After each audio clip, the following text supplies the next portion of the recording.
Thanks for joining us on TVC News at 1. President Muhammad Buhari says military force is not an option in the rescue of the remaining victims of the Abuja-Kaduna train abduction. Meeting with representatives of victims of the Kaduna train abduction on Thursday, President Buhari assured them that the federal government is doing everything within its powers to ensure their safe return. President Buhari assured relatives of the Kaduna train attack victims that the government would do its best to secure the release of the remaining abductees. The president told representatives of the families that several actions have been taken by government to bring succor to the affected families and to prevent a recurrence in the country. The president gave his reassurance to the families of the victims when they were led by the Minister of Transport to seek greater assistance to secure the release of the remaining captives. That at last count, there remain about 31 people in the hands of the kidnappers. And our determination is to work towards returning these 31 people to their families. It is understandable that emotions typically run high. We have received several suggestions about the employment of lethal military force in extracting those still being held in captivity. My primary concern is to get everyone released safe and unhurt. Notwithstanding, I have since directed the service chiefs and their colleagues in the intelligence arms of our law enforcement agencies that seeing an end to this inhumane action is their topmost priority. And judging by the available reports to me and news that have begun emerging in the last few days, I will say they have heard this instruction and are responding appropriately.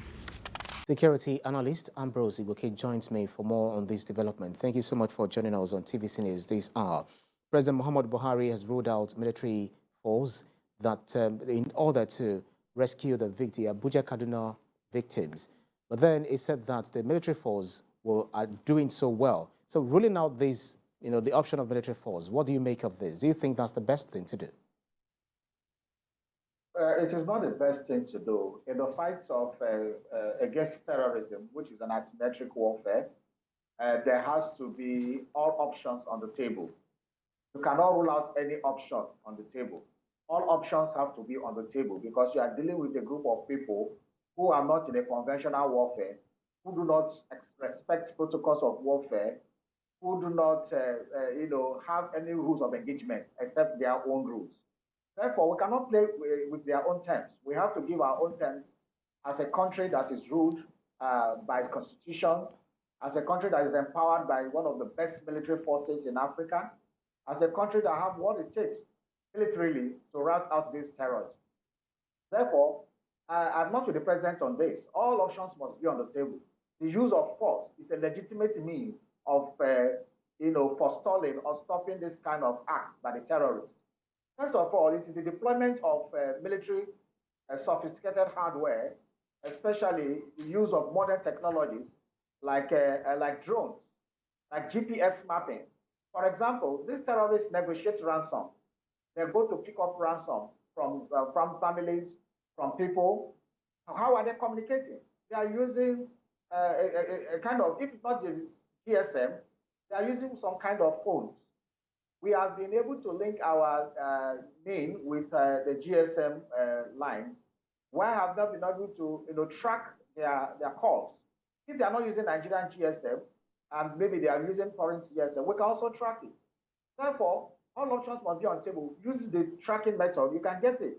For example, the warlord in Angola, Savimbi, those days, was tracked down through calls he was making in the deep of the forest. And they tracked the cause for so many days that they were able to isolate him and his men, and were able to take him out in Angola. That happened. Historians will know about Savimbi. Also, people who are really invested in history will remember the Entebbe raid in Uganda, where Israeli forces used force, military force, Right. to save almost all the victims of a hijacked airplane. That was in 1976. We are talking about almost 50 years ago. Right. So Very what are we not quickly, talking about? Military force is not on the table here. yeah, Indeed, Mr. it's an Igboke, option that should be on the table. I think the reason why the president is ruling that option out is because of the fact that there might be a collateral damage. And even though we want to stem the tide of insecurity, we also want to have our families back, those who are captives in the den of the terrorists. That's one. And the other one is the president, praising the security agencies, the police, the Nigerian army, and every other security personnel who are working to secure Nigeria, that they've been doing well since he has given them that command, he's given them the go-ahead to ensure that they stem the tide of insecurity. So do you see this yielding results already? First of all, there's what we call precision strikes. That was what was used to take out Osama bin Laden, that no other member of the family was hurt, but only him. So precision strikes are legitimate means, and they are available for in the Nigerian armed forces. We're able to buy it from the international market because we're a sovereign nation. So precision strike can be used to reduce collateral damage. So these are things that you can use from anywhere angle above the sea level. You can use to target any target on ground, and it is the target only. So these things should be deployed. And drone strikes also can reduce collateral damage. So we can explore these options instead of ruling it out totally. And in terms of the military doing well, in the last few weeks, we have seen a raft of activity where a lot of arrests have been made, a lot of eliminations have been done, and some leaders of the terrorism group have been eliminated. So we should give kudos to our military, but again, we should allow our military use all the, like ruling out force. When the military knows when to use force, I think they should be allowed to use force and use precision strikes to reduce collateral damage. Right. That is what we should be tending up to, and not to remove it entirely. All right, security analyst Ambrose Igboke, thank you so much for your insight. And the federal government is synergizing with the 36 states governments to strengthen policy implementation to boost employment, improve the economy, healthcare delivery, and governance at all levels. This was contained in a communique at the second quarter meeting of Secretary to the Government of the Federation and Secretaries to the state governments. Ikena Amechi reports. Gathered here at the Unity Hall in Government House, Asaba, are secretaries to the 21 state governments, while others joined virtually. Setting the ball for the meeting rolling is the Secretary to the Government of the Federation. As leaders charged with responsibility of servicing government machinery, policy coordination, monitoring, implementation of programs, policies, and reporting in our respective jurisdictions, we need to address the question of how to effectively deliver democracy dividends in form of well-articulated policies, programs, and projects. For the opportunity given to us to serve as this level of government, the country places on us very high sense of responsibility. Then, speakers who focused on governance and other areas of development took turn to explain to these policymakers how they can harness untapped resources, entrench good governance, and improve service delivery.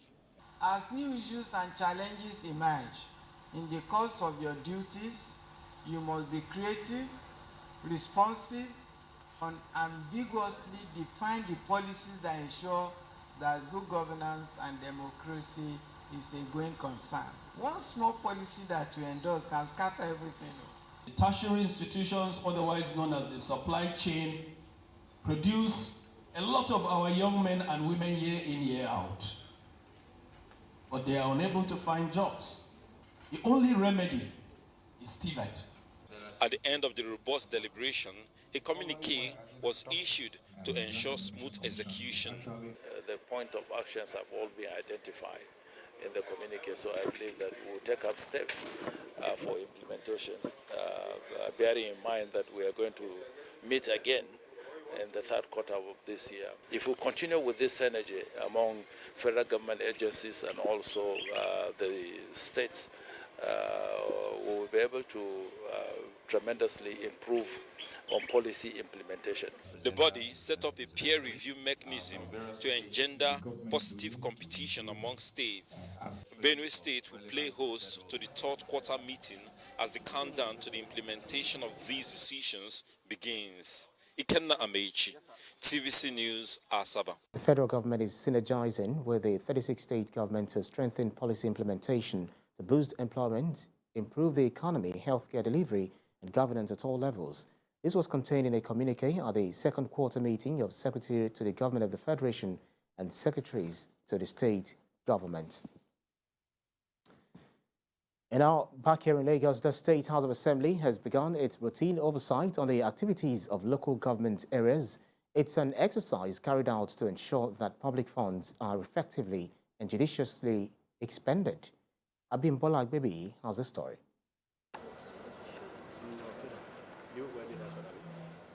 A joint committee of the Lagos Assembly is carrying out its constitutional duty of assessing the performance of local government chairmen in the state. 1 year after the council chairman assumed office, it is now time for the lawmakers to look into their books. It's been days of questioning and scrutiny. The lawmakers are busy assessing the details of revenue, expenditure, and the projects executed by the council chairman in the last 1 year. But contrary to reports stating that the House is probing the chairman, the committee wants the public to know that the ongoing exercise is a routine check to ensure that public funds are well expended and accounted for. We are not probing them, but we are only exercising our constitutional rights. The committee was set up by the leaderships of the House, joint committees of public accounts, local, and local government administration and communities affairs, to look into the activities of the local government since inception, that is from July 2021 to June this year. It's part of what we are doing, as well as looking at the kind of relationship that exists between the management too, the local government, that we have really finished with the findings that we are doing. But we have looked into their books, and I believe at the end of the exercise, at least the committee will now sit and will look at the areas, and there's going to be sitting after this. It's not probe. This is an oversight function, and normally what we're supposed to be doing is we're supposed to be doing it quarterly. So far, more than 30 council chairmen have been invited to the House. I can say categorically they use the fund for that purpose, and they even comply with the state policy on ratio of recurrent to capital. That is 60-40. Some of them even perform more than 60-40. We have seen a local government that perform 50-50, 50 to recurrent and 50 to the investment expenditure. At the end of the exercise, a report of the committee's findings will be presented to the House for further scrutiny. Abimbola Agbebi, TVC News, Lagos. Ahead of the 2023 general election, a coalition of support groups of the All Progressives Congress are forming a campaign network to promote the party and work for the victory of its candidates at the state and presidential election level. They describe this as a way of reinforcing the role of party loyalists at all levels. Our correspondent Habida Lawal reports. Progressives Congress will commence party campaigns in September. Several meetings within the party hierarchy is ongoing, while support groups are not left out. The party leadership is also making moves to appease aggrieved party leaders, especially those that contested during the primaries. While this is ongoing, support groups are gearing up as the full campaign team composition is expected to be announced in the coming weeks. In the area of women development, if you're looking at the things that post-COVID, during COVID and post-COVID has caused, we looked at issues of gender-based violence. The way Lagos State has actually tackled it, and that is because of the belief that it has in women. When women are mentally, economically, physically balanced, they bring out their best. Looking at Shetima from the north, what he has done in empowering the girl child. He has sponsored over 100 girls to study medicine in Sudan. He has brought out of school children back to different schools. Another network of support groups is integrating in order to foster the engagement of Nigerians. This, they say, will be achieved through one-on-one engagement, consultations, and facilitating a constructive engagement with other political parties and institutions such as civil societies, the media, and election management bodies. Elections, primaries to fill out all our candidates across the nation from top to bottom. So, and we are going to face election, which is the campaign by the grace of God. There is significant value in retaining power, political power, very significant value, and we have to understand that party is a season. If today does not favor you, tomorrow the season will change in your favor. Somebody like me who became very angry and even pull out. With the 3-month power transfer period put in place by the APC NEC, having expired since 22nd July, the National Working Committee can no longer take vital decisions on behalf of the party without the approval of the NEC. It is believed the party will hold its NEC meeting soon. As campaign dates draw near, party support groups are asking party leaders to bury internal wranglings and work for the success of the party. Habida Lawal, TVC News, Abuja. And in Benue State, the People's Democratic Party has commended the state governor, Samuel Otom, over the establishment of the ethanol production industry at the Benue Community Volunteer Guard. Condemning reactions from opposition parties, the PDP believes that the establishment of the production industry will be of great significant gain to the state economy. Maya Walkwater reports. General election draws near, political parties have begun deploying various strategies towards enhancing their attractiveness to the electorate. Sometimes this includes making their opponents look unattractive. The People's Democratic Party, PDP, blames the All Progressive Congress for mobilizing attacks against the recent established ethanol production industry and the Benue Community Volunteer Guards. The spokesman of the PDP believes that the development represents a boost to the agricultural sector of the state. Its aspiration transcends the limits of partisan political considerations, as it aims to appeal to reason on what ought to be the limit where all politics should confluence into the larger pool of the interest of society. Under the incumbent order of the Otom administration, as under any other elsewhere in Nigeria, there are without dispute issues of development and the well-being of the citizenry, which may sufficiently form the staple of everyday discourse on the objective plane. He also gives more clarifications on the achievements of Governor Tom's administration. Mayowa Okwato, TVC News, Makadi. Now, today is International Youth Day. It's a day set aside by the global community to celebrate and raise voices against any injustice or discrimination happening in the world with the youth. This celebration becomes imperative due to a very large amount of youth in the world struggling with issues related to physical or mental health, education and employment. The day is often marked with concerts, workshops, cultural events and meetings involving national, local government officials and youth organizations. The theme for this year's celebration is intergenerational solidarity, creating a world for all ages. For more perspective on this very important date in the global calendar, Regional Coordinator, Federation of African Medical Students Associations, West Africa Region, Ayodeji Ogunleye, joins me on the news. Thank you so much for joining us. Looking at the youth of today and the youth, let's bring it down to Nigeria and some of the things that they are faced with. Talk about mental health, education and employment, and even ageism, where some sort of discrimination is even formed, against them. How would you describe the position of the youth of today, looking at Nigeria? Okay, thank you so much. It's a pleasure to be here on International Youth Day.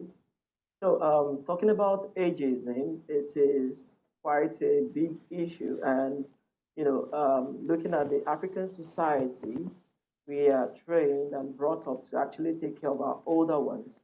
Now, with the advent of improved healthcare generally over the past few decades, it has become pertinent that we involve the older generation amongst us, and the youths, play an important role in actually, seeing to the healthcare of these persons and the healthcare challenges that comes with ageism in our generation.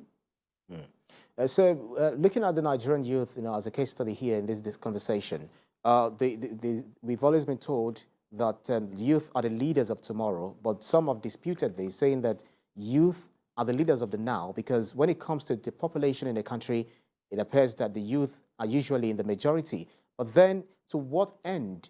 How valuable have they utilized this population in decision-making, in policy formulation, and things to be done in order to put Nigeria among a better pedestal among the Committee of Nations? Thank you so much. It is the case in Nigeria where, despite the fact that we have a vibrant youth population and a large population at that, we are not really involved in decision-making processes. Now, coming from the Federation of African Medical Students and the activities of FAMSA within the region, we have been making collaborative efforts with national bodies and then continental bodies to see that the youths have a greater say in the affairs of the state. We have been working, for instance, with the African Union Youth Envoy at the Federation of African Medical Students. And currently at the Federation of African Medical Student Associations, we are also working with the WHO in involving youth bodies, students in decision-making for the forthcoming 72nd WHO regional meeting. And, over the past couple of weeks, for instance, we have been involved in policy development, policy statement development. These and many more ways in which youths can actually lend their voice to the governance of their country, to the governance of their state. Now, I think, again, the youths need to properly organize. As far as governance is concerned, or the leadership of the country is concerned, nothing would be offered to youths on a platter. Youths need to come together and organize themselves. Recently, the Federation of African Medical Students started a collaboration with the Africa Public Health Network Institution. Okay, these are a body of young people coming together to take care of the public health challenges that pertains to Africa. And then I would say that a number of them are from Nigeria. So as far as the affairs of the country is concerned, youths need to come together and then, channel their energy towards a common goal, towards the things they want to achieve, be it in politics, be it in healthcare, be it, in any other sphere, entrepreneurship. The youths need to come together and not expect that things will come to them, but then they need to strive for them. They need to work for it. That is my, opinion on that matter. Thank you. Yeah, very quickly, before we wrap up this conversation, when you talk about crimes being perpetrated in the country, you tend to also reason along the line that youth are involved. When it comes to being used to foment trouble in society, the youth are usually used. The youth is usually involved, rather. Are you so optimistic about some of these things that you see, hovering around the youth, that we are going to have a better youth, in the future? Looking at some of the strides that your organization is making in terms of the youth, are you overly optimistic that we're going to be having a better youth in the future? Oh, yes, definitely. The problems that we have in Nigeria are here to stay. They are with us.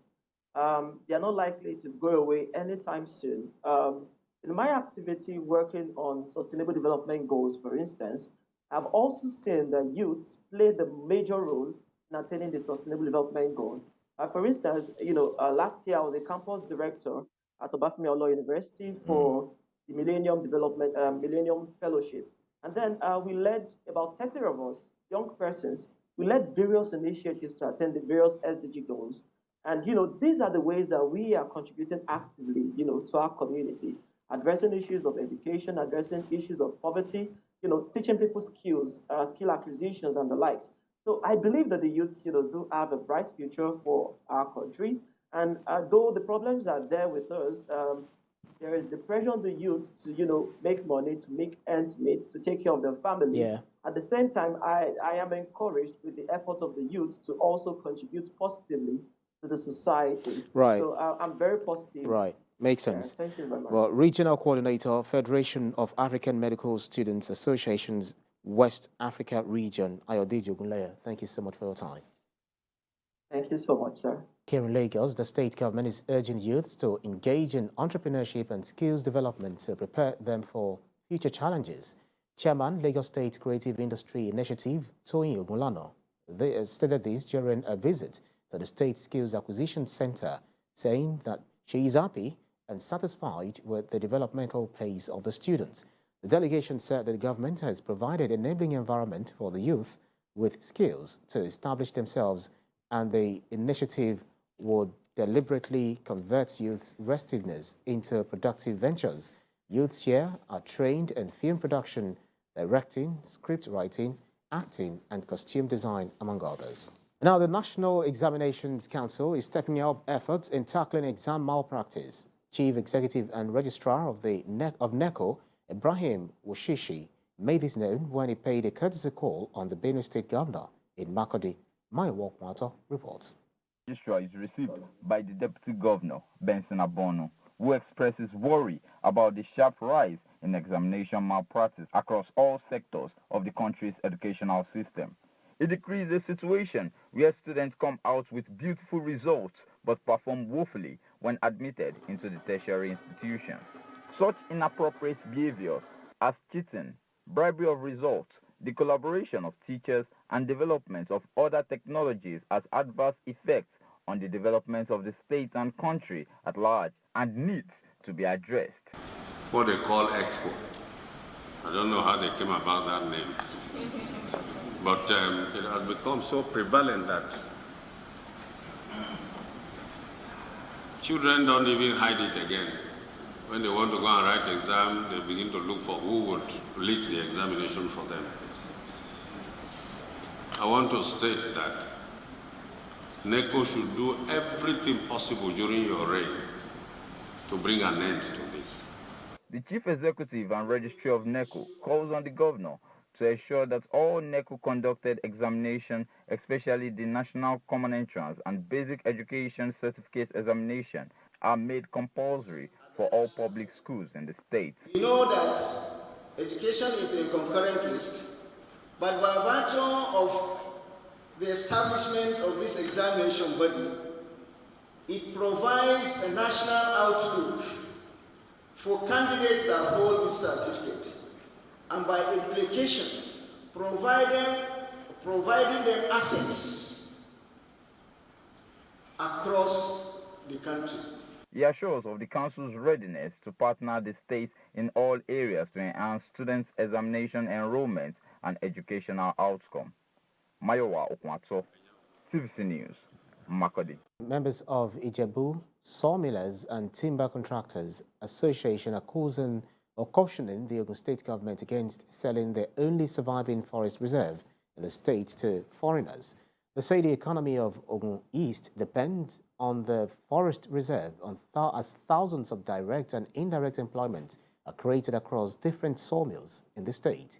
TVC News' Kazim Olawe reports, and after these we have business stories for you.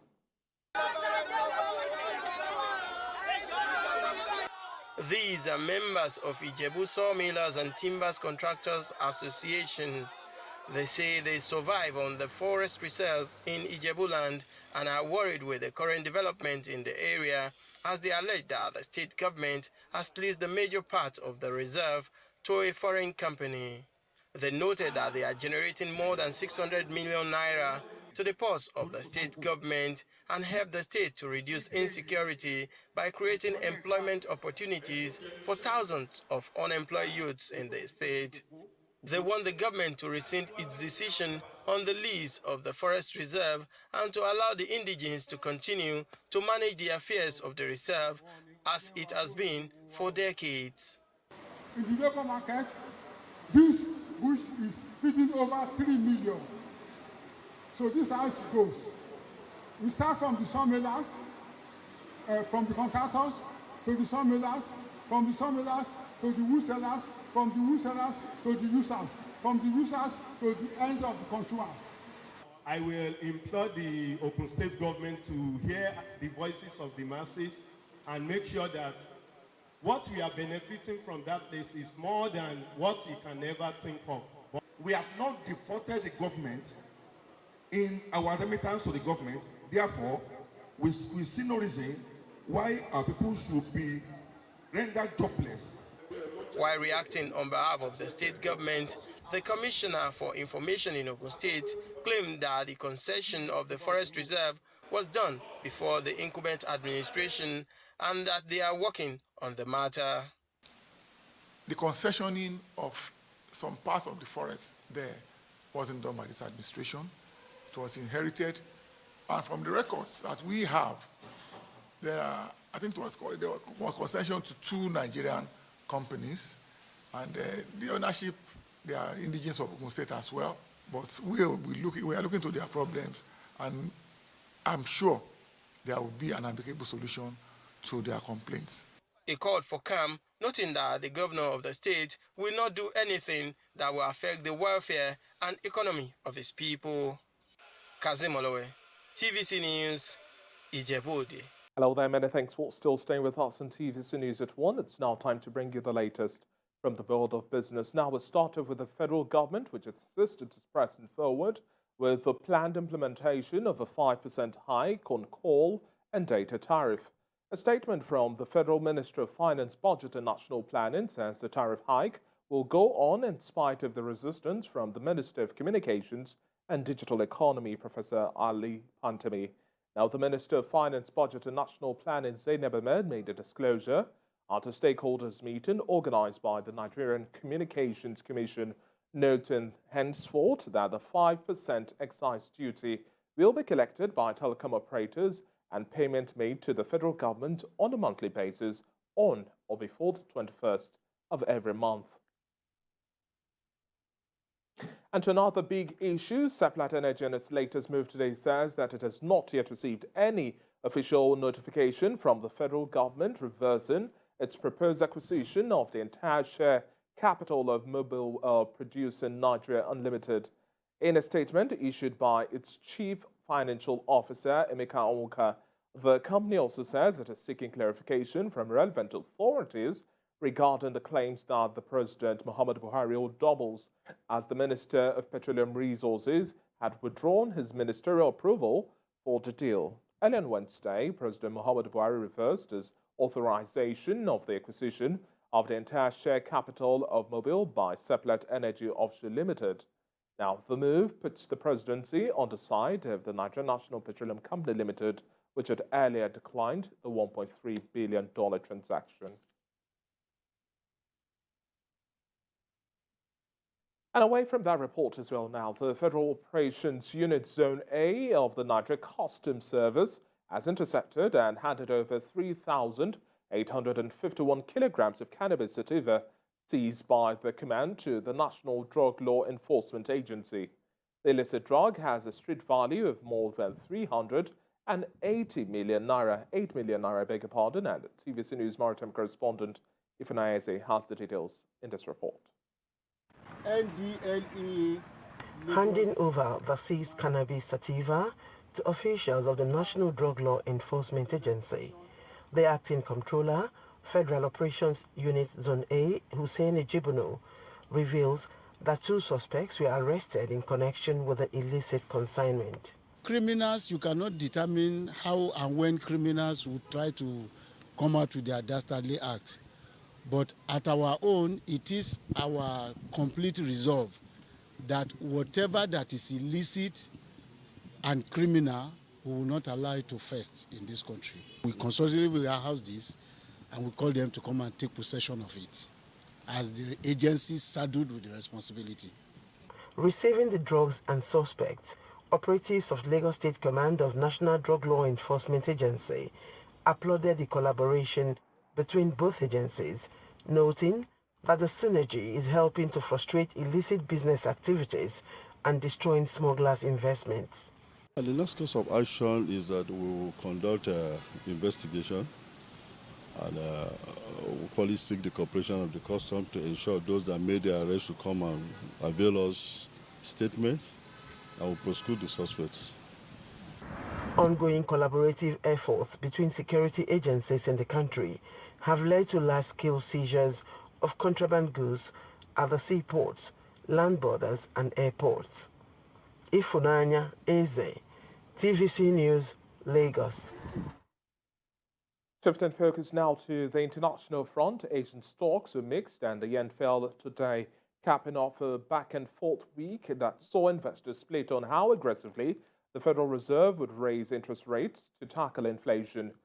MSCI's broadest index of Asia-Pacific shares outside Japan gained 0.1% and Australian shares were down as well, about 0.72%. Hong Kong Hang Seng Index rose 0.35%, but Chinese blue chip stocks also fell 0.1%. Japan's Nikkei was the major outlier, suggesting and surging about 2.43% to its highest level since January this year, as markets reopened following a national holiday. European stock futures gave little indication of major moves for today ahead, as you also see London's FTSE futures down 0.01%, with Britain set to report second quarter gross domestic product later in the day, while the Euro Stock 50 futures were down 0.03%. And now Australia's competition watchdog said today that Alphabet Incorporation Google unit was ordered by the country's federal court to pay 60 million Australian dollars, which is an equivalent of $42.7 million US dollars in penalties for misleading users on the collection of their personal location data. Now, the court found Google misled some customers about personal location data collected through their Android mobile devices between January 2017 and December 2020. Wrapping up business news now, oil prices on the international market inch higher today, with benchmark contracts headed for a weekly climb as recession fears ease, though an uncertain demand outlook capped gains. US West Texas Intermediate crude recorded a price dip of 0.13% to hit $94.22 per barrel. Brent crude now sells at $99.78 per barrel, registering an upward price margin of 0.18%. Bonnie Light's performance is still in the red territory, selling at $118.10 per barrel, with a price decline of 3.25%, and for the OPEC basket crude oil dealers offer $101.30 per barrel.